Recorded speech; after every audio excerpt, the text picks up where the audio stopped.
네, 여러분 안녕하세요. K점핑 랭귀지입니다. 네, 오늘은 동사 고 보니까에 대해서 학습을 하겠습니다. 우리 동사 고 보니까는 여러분들 혹시 들어보셨나요? 이 문법을? 네, 저는 이 문법을 중급 문법으로 분류를 해봤습니다.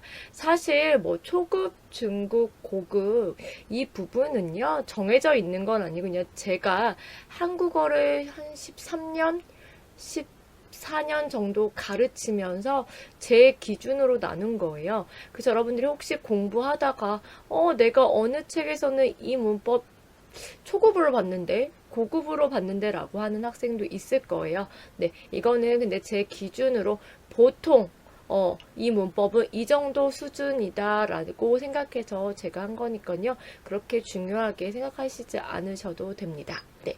그럼 먼저 시작하기 전에 동사 고 보니까라는 거는 여기 까가 있는데요. 이 표시가 있습니다. 그래서 이 표시가 있다는 것은 까를 써도 되고 안 써도 되는 거예요. 그래서 만약에 예를 들어 먹다 동사가 있으면 먹고 보니까 오케이 쓸 수 있어요. 그리고 먹고 보니 써도 된다라는 말입니다. 그래서 까는 써도 되고 안 써도 되고 그런 의미라는 거죠. 그래서 쓰고 싶으면 쓰세요. 쓰고 싶지 않으면 안 써도 된다라고 보시면 됩니다. 그럼 먼저 이 그림을 볼게요. 아, 이거 옷이에요. 옷과 가방, 뭐 구두, 뭐 선글라스 여러 가지가 있는데요. 예쁘죠? 여러분 어때요? 쇼핑을 좋아하나요? 네, 보통 여자들은 좋아하죠. 저도 참 쇼핑을 좋아합니다. 네. 근데 우리가 쇼핑을 요즘에는 온라인으로도 많이 합니다. 저도 그러거든요. 그런데 우리가 온라인으로 할 때도 있고 뭐 홈쇼핑 많이 있죠. 홈쇼핑에서도 하고 온라인으로 하는데 이렇게 홈쇼핑과 온라인으로 했을 때 좋은 점도 있고 나쁜 점도 있죠. 근데 어때요? 우리 고양이가 너무 예뻐요. 귀엽죠?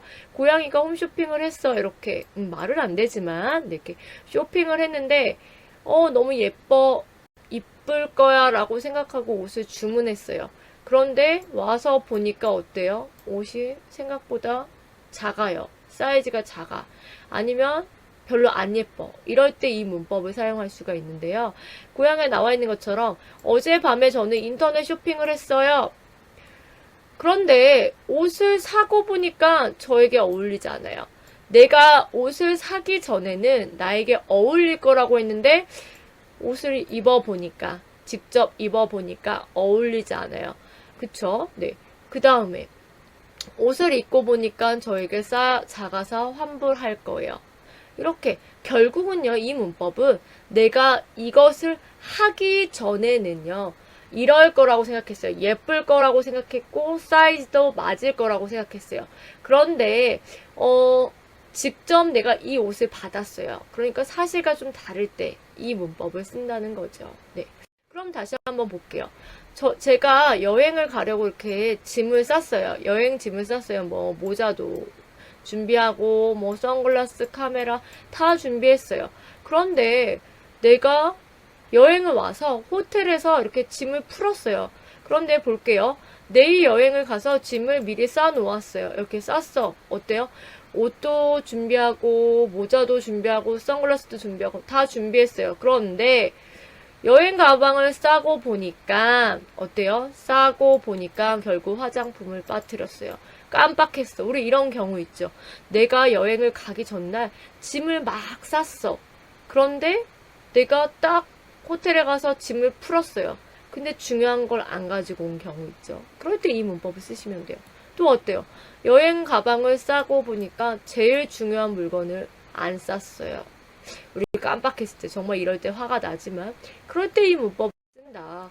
그래서 동사 고 보니까 이 문법은 앞에 동사가 옵니다. 받침이 있어요 없어요 똑같이 고 보니까. 그럼 어때요? 생각한 것과 사실이 다를 때 사용할 수 있죠. 우리 아까 홈쇼핑.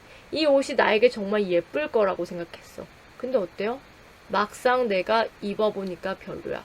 그리고 우리 백화점에 갔는데 너무 옷이 예뻐. 너무 예뻐. 그리고 집에 왔는데 집에 오면 또 이상해. 참 신기하지 않아요, 여러분? 그럴 때. 그리고 우리가 여행 중 깜빡했을 때, 잊어버렸을 때, 실수했을 때 사용할 수가 있겠죠. 그런데 여기서 좀 중요하죠. 버스를 타고 보니까 다른 버스를 탔어요. 뒤에 과거 올 수 있고요. 이번 수업이 끝나고 보니까 막상 끝나고 보니까 아쉬워요. 현재. 뒤에 과거와 현재가 올 수 있습니다. 이렇게 탔어요. 아쉬워요. 그런데 미래는 오지 않아요. 근데 여기서 중요한 거 가끔씩 학생들이 선생님 여기 과거가 됩니다. 그럼 여기도 과거 아니에요? 탔고 보니까 여기 쓰시면 절대 안 됩니다. 뒤에 과거를 썼기 때문에 이 문법 자체는 항상 현재라는 거. 그 다음 미래 탈 거고 보니까 쓰지 않아요. 얘는 항상 고 보니까 현재만 사용된다라는 거. 네, 현재 꼭 기억해 주세요. 현재만 사용한다. 그렇지만 뒤에는 과거, 현재 사용할 수 있다라고 보시면 됩니다. 그럼 여기까지 이 문법 어렵지 않죠? 네. 그럼 우리가 연습 한번 해볼게요. 한 문제만 제가 연습할 수 있는 시간을 드리겠습니다. 여러분, 이건 물이에요. 그쵸? 이건 소주예요. 우리 한국에서 유명한 소주잖아요. 그런데 우리 어때요? 물과 소주는 좀 색깔이 같아요. 그래서 가끔씩 사람들이 실수를 해요. 물을 마셨어요. 그런데 어때요? 결국 술이었어요. 이거 어떻게 바꾸면 될까요? 10초만 드리겠습니다. 네, 한번 문제 바꿔보세요. 우리 배운 문법으로.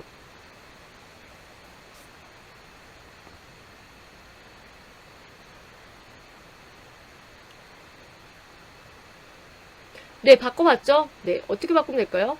물을 마셨어요. 여러분, 마셨어요. 동사죠. 그러니까 마셨어요. 술이었어요. 어떻게 바꿔요? 물을 마시고 보니까 술이었어요. 여기서 아까 제가 말했죠? 마셨어요. 마셨고 보니까 절대 안 돼요. 얘는 현재입니다. 마시고 보니까. 그래서 결국은 뭐예요? 술이었어요. 라는 거죠. 네. 어때요? 여기까지. 오늘 고 보니까 우리가 일상생활에서 많이 사용할 수가 있겠죠. 네. 그럴 때 좀 많이 사용해 주시면 좋을 것 같습니다. 네. 오늘도 정말 수고 많이 하셨습니다.